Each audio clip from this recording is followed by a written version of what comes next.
Čaute, dneska tu mám špeciálne aj hostia, toto je Lívia. Ahojte. Všetci ju už určite poznáte. A dôvod, prečo tu dnes Lívia sedí so mnou, je taký, že nedávno nás spojil jeden nie príliš vábny pán. Toto je Erik Adamson, je to reportér z STVR a nedávno nás oboch zavolal do jeho reportáže o manosfére. A nikdy, opakujem, nikdy som nebol takto účelovo zákerne zostrihaný s cieľom zo mňa urobiť čo najväčšieho kokota. Lívia, chceš vysvetliť, čo je to manosféra? Ťažko sa vysvetľujú veci, ktoré sú úplne vymyslené.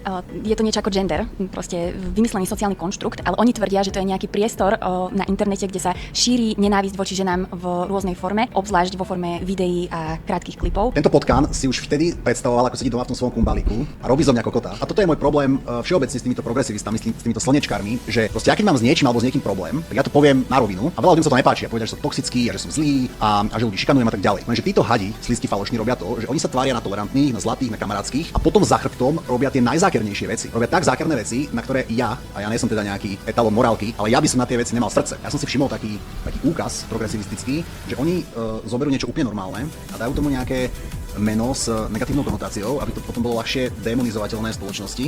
Som si robil aj takých pár poznámok, napríklad, že ľudia s tradičnými hodnotami sú fašisti, ľudia, ktorí majú nejaké hranice a nároky, sú narcisti, ľudia, čo hovoria svoje názory, sú extrémisti, alebo muži, čo veria v mužské a ženské tradičné role, sú mizogíni. Oni si to tak zaškatulkovali a pritom oni sú tí, ktorí neustále hovoria o tom, že by sme ľudí nemali kategorizovať a hádzať do jedného vreca a nás hodili vlastne do vreca s ľuďmi, ktorí vraždia ženy kvôli nenávisti.